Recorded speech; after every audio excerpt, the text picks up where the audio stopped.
Welcome, Ronnie, and how are you doing? I'm doing fine, keeping busy.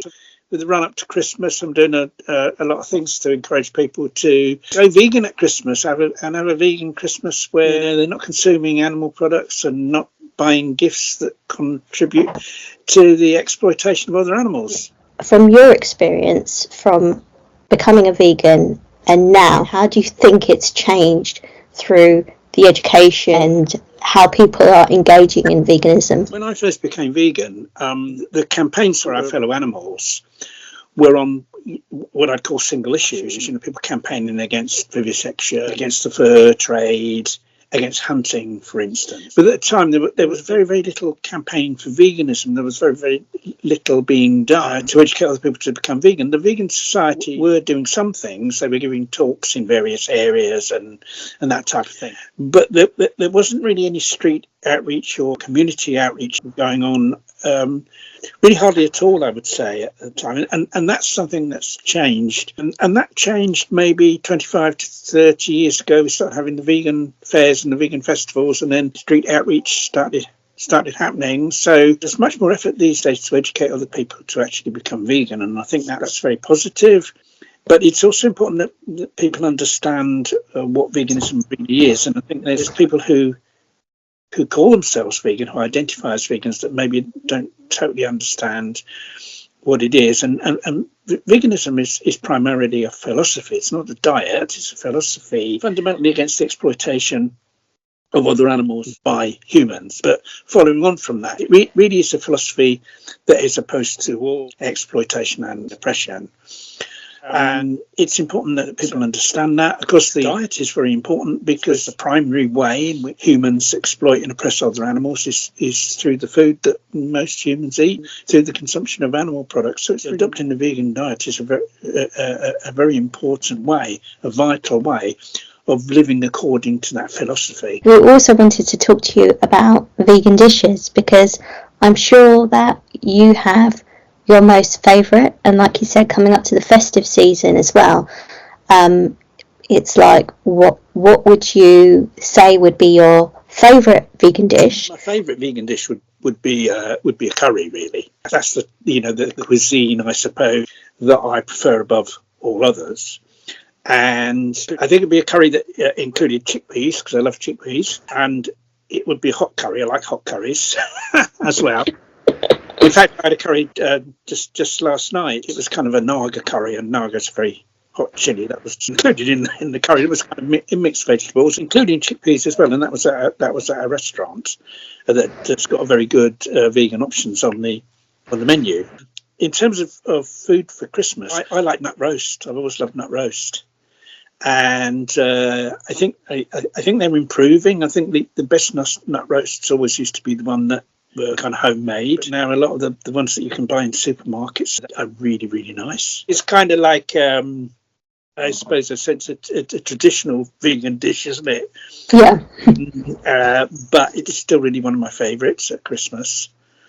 And for your desserts, what's your favourite? We'll do crumbles for dessert, an apple crumble. I mean, I like a mince pie for dessert at Christmas, as long as it's not too sweet. I haven't got much of a sweet tooth. I prefer savoury things. So I like a mince pie that's not too sweet with custard. And Louise, my wife and I, we went for a meal with friends at a community vegan cafe. It was end of last week. I had for dessert there 2 mince pies with custard, and that was absolutely delicious. So tell us a little bit about the work that you're currently doing. Well, I believe very much in the importance of vegan outreach. I think if we're ever going to achieve animal liberation, we've got to educate a lot more people to become vegan, according to the true philosophy of veganism. While the vast majority of people in the world don't believe in that philosophy, we're not going to get animal liberation. So we've got to educate a lot more people to become vegan. And so that's really what my focus is now. I've done all sorts of campaigning for animals in different ways, but that's my focus now, vegan outreach, because I believe, that's the most fundamental thing of all we can do to bring about liberation. I believe very much in the importance of what I call community vegan outreach. I think all vegan outreach is important, but the area I tend to focus on and where I think we need a lot more of is outreach in the local community. A lot of outreach goes on in the centre of big cities where people use videos and that type of thing to spread the vegan message. And I think it's really important. I think it's good that people do that. But we also need to think about the suburbs, the cities, and even smaller cities and towns and even villages where the vast majority of people aren't vegan.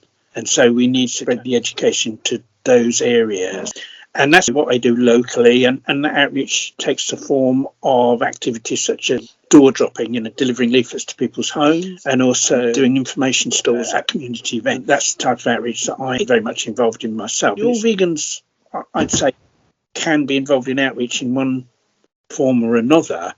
And it's a question of people finding something that suits them and something that fits in with their life. And I think something like delivering leaflets, it's something that people can do any time when they've got a bit of spare time. It's not a fixed event that they kind of have to go to at a particular time. So that's something that a lot of vegans could do that aren't able to get involved in other ways. And also information stalls at various community events. In the summer, we'll do them at local dog rescue events, for instance, where people already care about some animals, trying to get them to have respect for all our fellow animals and to obviously act accordingly by becoming vegan. And at local environmental events, for instance, local carnivals where they have stalls in connection with the carnival, all those type of community events, we do try to have stalls to spread the vegan message, because a lot of people attend and there does tend to be a lot of interest from people. I think because it's a philosophy, it's something you can't impose on people. You can't force someone to adopt a philosophy. They have to do that themselves. And all we can do is give people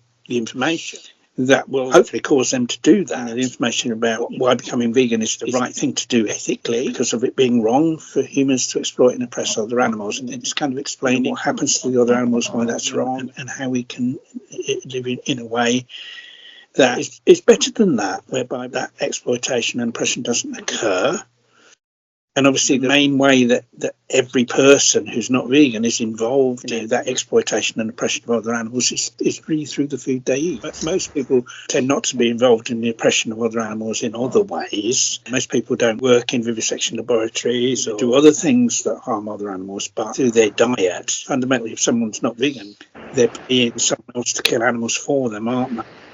And it's important to explain that to people in a gentle way, them not to feel that they're being accused of being a bad person. I think that education goes on all the time, even after a person accepts the vegan philosophy and decides that they're going to live as a vegan. We're not going to know everything all at once. And I think consumerism itself isn't compatible with veganism. And obviously we all need to be consumers, the things we have to consume in terms of food we eat and clothes we wear and other things. Yeah. But consumerism is kind of ideology where we think it's okay to buy as much as we want of things. That's not compatible with veganism, because the harm it causes to the natural world. All these products ultimately come from the natural world. They're extracted from the natural world and they have to be transported, energy used in production and all these things. And all that impacts negatively on other animals. So consumerism itself, I would say, isn't compatible with veganism. It's very topical as well, Ronnie, this week, Black Friday, and also coming up to Christmas. People are just purchasing stuff because it is cheaper, but do they really need it? But like you said, it's teaching people and people being aware of that fact. Food's a really important aspect.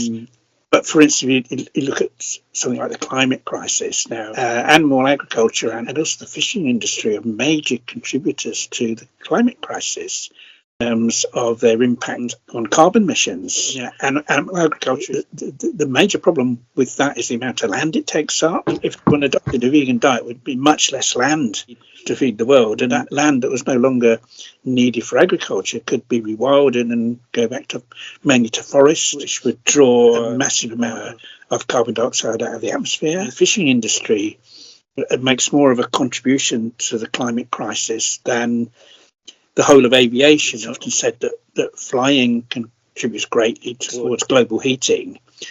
But the fishing industry is worse than the aviation industry through trawling and other fishing activities. Yeah. Is the vegetation in the sea, which is a carbon sink, which draws carbon dioxide out of the atmosphere. So the fishing industry is massively responsible for the pollution of the oceans through discarded nets and other fishing tackle.